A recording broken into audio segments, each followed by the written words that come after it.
5, 4, 3, 2, 1, 0.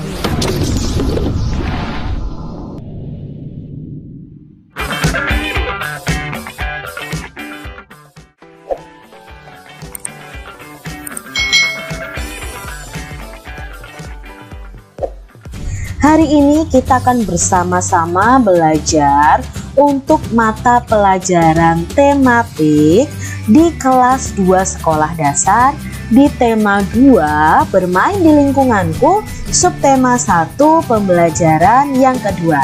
Kita langsung belajar bersama-sama. Benny dan Kak Tiur sedang bermain simpai. Mereka bermain dengan riang gembira. "Kak, simpaiku jatuh terus. Aku tidak bisa memainkannya, Kak," kata si Benny. "Kamu kan baru belajar, nanti juga pasti bisa, Dik," kata si Kak Tiur menenangkan si Benny. "Kapan bisanya, Kak?" tanya si Benny. "Kamu harus banyak berlatih. Jangan langsung menyerah. Kakak dulu juga seperti itu," kata si Kak Tiur. "Baiklah, Kak. Aku akan rajin berlatih. Aku pasti bisa." "Iya, Dik. Mari kita latihan bersama-sama." Nah, ini percakapan antara si Benny dan Kak Tiur yang sedang bermain simpai. Si Benny mengeluh karena simpainya jatuh terus adik-adik dan tidak cepat bisa. Tapi si Kak Tiur menenangkan si Benny bahwa untuk bisa bermain simpai itu diperlukan latihan yang banyak. Apakah kamu tahu apa itu simpai? Dan bagaimana bentuknya? Adik-adik tahu nggak simpai itu seperti apa? Nah, ini adalah gambar simpai. Nah, mungkin kalian punya ya. Ada yang berwarna-warni, ada juga yang berwarna coklat. Bermain simpai. Tahukah teman-teman apakah simpai itu? Pernahkah teman-teman atau adik-adik memainkannya? Simpai adalah alat permainan yang berbentuk lingkaran.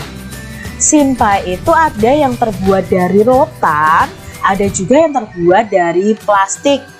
Simpai dapat dipakai untuk bermain dan berolahraga. Cara memainkannya nih adik-adik, dengan memutar simpai di pinggang. Kemudian pinggang digoyangkan mengikuti putaran simpai tersebut. Permainan ini dapat dilakukan secara bersama-sama. Pemenangnya adalah pemain yang dapat mempertahankan putaran simpai paling lama. Jadi kalau bermain simpai ini bisa dengan teman-teman kalian. Kalian bisa berlomba siapa yang paling jago memutar simpai di pinggangnya. Amati simpai yang kamu punya. Atau tadi Kak Cira sudah tunjukkan ya simpai, gambar simpai tadi. Lalu kalian setelah mengamati, kalian bisa menuliskan pada kolom pengamatan. Nah, kolom pengamatannya seperti ini adik-adik. Kita lihat simpai yang pertama, kita lihat warnanya. Warnanya tadi ada yang berwarna coklat, yang coklat tadi itu terbuat dari rotan. Yang berwarna-warni seperti merah, kuning, hijau, biru itu tadi terbuat dari plastik. Nah, sekarang untuk permukaannya, simpai itu ada yang permukaannya halus, ada yang permukaannya sedikit kasar. Jadi kalau permukaan itu bisa halus, bisa kasar. Nah, bentuknya sekarang, bentuknya simpai apa? Ya, bentuknya adalah lingkaran. Dan kegunaannya untuk bermain dan berolahraga. Jadi kalian sudah tahu nih, sudah mengamati tentang simpai dari warnanya, dari bagaimana permukaannya, bentuknya, dan kegunaannya. Benda yang berbentuk lingkaran seperti simpai ya. Ada uang, ada kaset CD, ada jam dinding, ada roda, cincin, ban ya. Lalu piring, permukaan cangkir, ada biskuit juga ya, permukaan botol, permukaan gelas, permukaan kaleng. Kalau botol, gelas, kaleng itu sebenarnya bangun ruang, tapi permukaannya itu berbentuk lingkaran. Bacalah percakapan berikut bersama teman kalian atau perhatikan ketika Kak Citra membacakannya. Benny, Tiur, bermainnya sudah ya, kata ibu. Tapi Benny masih belum bisa, Bu, kata si Benny. Tapi ini sudah sore, Nak. Sudah waktunya mandi, tegur si ibu. Iya, Dek, besok kita lanjutkan bermainnya ya, kata Kak Tiur. Benny masih ingin berlatih, Bu. Kata Kak Tiur harus rajin berlatih. Itu kata si Benny yang masih ingin berlatih simpai. Iya, Nak. Besok dilanjutkan berlatihnya. Kalau bermain tidak boleh lupa waktu, nasihat si ibu. Baiklah, Bu. Kak, ayo. Benar kata ibu, Dek. Ayo kita mandi. Nah, itu jawab si Benny dan Kak Tiur yang akhirnya mau mandi. Apa yang disampaikan ibu kepada Benny dan Tiur? Nah, kita mau jawab beberapa pertanyaan di sini. Apa yang disampaikan ibu kepada Benny dan Kak Tiur tadi? Apa tanggapan Benny ketika diingatkan ibu? Lalu ketiga, mengapa kita tidak boleh lupa waktu dalam bermain? Soal yang keempat, apa akibatnya kalau lupa waktu dalam bermain? Apa ya akibatnya ya? Diskusikanlah dengan temanmu apa saja aturan dalam bermain. Nah, aturan itu ada di mana-mana. Kalian bisa juga menyebut aturan itu suatu tata tertib. Aturan itu berlaku bisa di rumah, di masyarakat, di sekolah, di tempat bermain, di jalan raya, di mal, bahkan di semua tempat itu ada aturannya. Mengapa Kak Citra di semua tempat, di mana-mana ada aturannya? Nah, aturan itu berguna untuk mengatur kehidupan kita. Jadi setiap aturan itu gunanya untuk mengatur kehidupan manusia. Aturan sendiri ada aturan yang tertulis dan ada aturan yang tidak tertulis.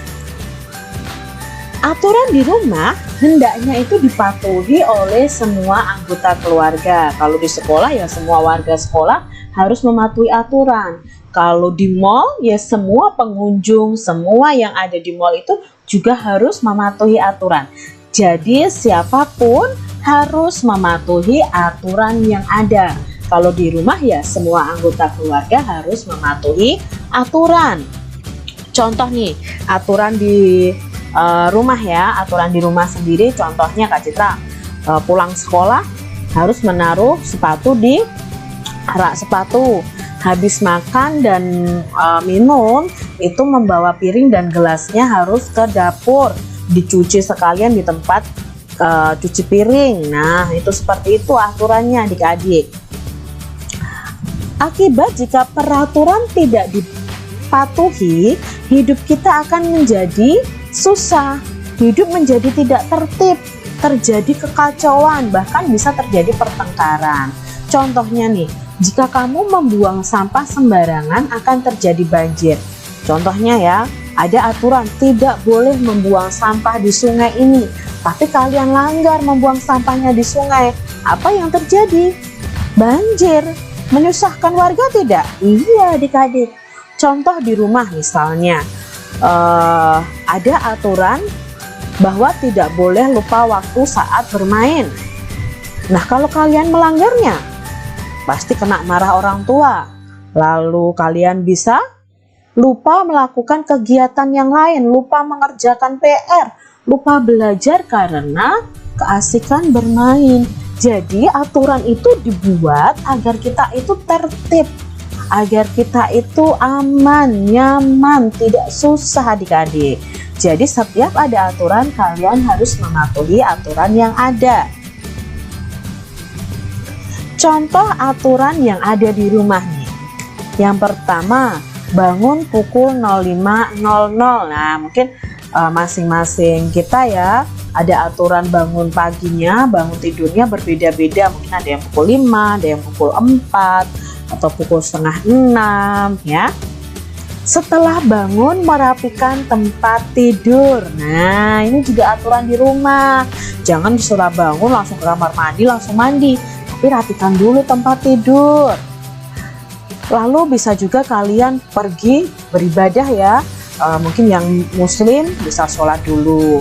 Lalu aturan di rumah yang lain, selalu minta izin jika akan bepergian. Jadi memberitahu orang tua, "Mah, Pa," atau "Ya, Bu, aku mau pergi ke rumah ini." Nah, jadi kalian tidak menjadi pertanyaan orang tua nih, "Anakku kemana ya? Kemana dia pergi?" Nah, nanti orang tua akan kebingungan. Dalam bermain tidak boleh lupa waktu.